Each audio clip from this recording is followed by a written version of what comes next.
네, 무더운 날씨에 물놀이 계획하는 분들 많으시죠. 전남 지역 54개 해수욕장도 모두 개장해 바다로 또 계곡으로 떠나는 분들 많으실 텐데요. 물놀이 시즌과 여름 휴가가 겹치는 7월 하순과 8월 초순은 안전사고로 인한 사망자도 가장 많이 나오는 때라서 주의가 필요합니다. 방심하는 순간 사고로 이어질 수 있는 물놀이. 오늘은 장소별로 위험 요소 그리고 예방 방법도 자세히 짚어드리겠습니다. 먼저 바다로 가보겠습니다. 백사장이 펼쳐진 해수욕장, 잔잔해 보이지만 갑자기 날씨가 바뀌며 바다 상황이 돌변하는 일이 많습니다. 자칫 멀리 갔다가 구조요원의 시야에서 멀어지면 신속한 구조도 어렵고요. 파도가 먼 바다 쪽으로 거꾸로 치는 이안류를 만날 가능성도 높아집니다. 그렇기 때문에 반드시 안전선 안에서 물놀이 즐겨주셔야 하고요. 보통 오후 6시에서 7시까지인 정해진 운영 시간 이후에는 물놀이 삼가야 합니다. 또 중간중간 강한 햇볕에 노출되지 않도록 주기적으로 휴식을 취하는 게 중요합니다. 여름철 해수욕장에서 반갑지 않은 손님이죠. 해파리 주의하셔야 하는데요. 지난해에만 해파리 쏘임 사고가 4,000건 넘게 발생했고요. 올해도 이달 초부터 독성이 있는 해파리들이 전남 해역에서 관찰되고 있습니다.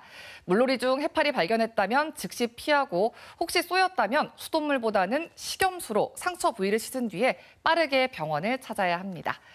다음으로 가볼 곳은 계곡입니다. 여름철 최고의 피서지지만 요즘처럼 이상기후로 날씨가 변화무쌍할 때는 각별한 주의가 필요한 곳이죠. 평평한 수영장과 달리 계곡은 폭도, 깊이도 제각각입니다. 갑자기 많은 비가 내리면 물살이 강해져서 휩쓸릴 가능성이 높습니다. 계곡에 가기 전에는 날씨 정보 꼭 확인해 주시고요. 갑자기 소나기가 쏟아진다면 즉시 철수하고 대피해야 합니다. 또 비가 내린 뒤라도 낙석, 또 산사태 위험이 있으니까요. 물놀이와 야영에 각별한 주의가 필요합니다. 7월 초 광양의 한 계곡에서 물놀이를 하던 20대 남성이 머리를 부딪혀 크게 다친 안타까운 일이 있었죠.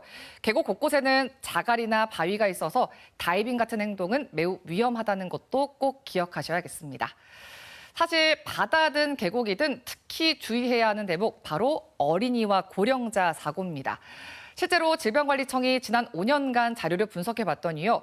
물에 빠져서 응급실에 온 환자 중 9살 이하 어린이가 약 30%로 가장 많았습니다. 어린이들은 물놀이할 때 항상 어른과 함께 해야 하고요. 구명조끼 착용 물론이고 떠내려가는 신발을 잡으려다 사고가 나는 경우 종종 있습니다. 잠금 장치가 있는 샌들을 신는 게 안전하다고 합니다. 또 고령화의 영향으로 어르신들의 물놀이 사고 많아지고 있는데요. 70대 이상은 물놀이 사고로 응급실에 왔을 때 절반 이상이 사망하는 걸로 나타났습니다. 특히 주의하셔야겠습니다. 마지막으로 휴가철을 맞아서 캠핑을 떠나는 등 야외에서 음식을 먹는 일 많아질 텐데요. 특히 주의해야 할 식중독입니다. 요즘처럼 고온 다습한 날씨에는 음식물 상하기 쉽습니다. 음식을 만들기 전에는 손을 깨끗하게 씻고 식재료는 가급적 차갑게 보관하고 가열해서 먹는 게 좋습니다. 도마나 칼 같은 조리도구는 식재료별로 구분해서 쓰고 음식을 만들기 전후로 조리도구 깨끗하게 씻어야 합니다. 이런 여름철 음식 조리 수칙 당연한 상식이지만 귀찮아서 혹은 헷갈려서 어기기 쉬운데요. 손 보고 가세. 기억하시면 쉽습니다. 네, 가장 중요한 건 건강이죠. 기본만 잘 지켜도 안전하고 즐거운 여름 보낼 수 있습니다. 지금까지 여름철 물놀이 안전사고 예방 수칙 또 식중독 예방 수칙 전해드렸습니다.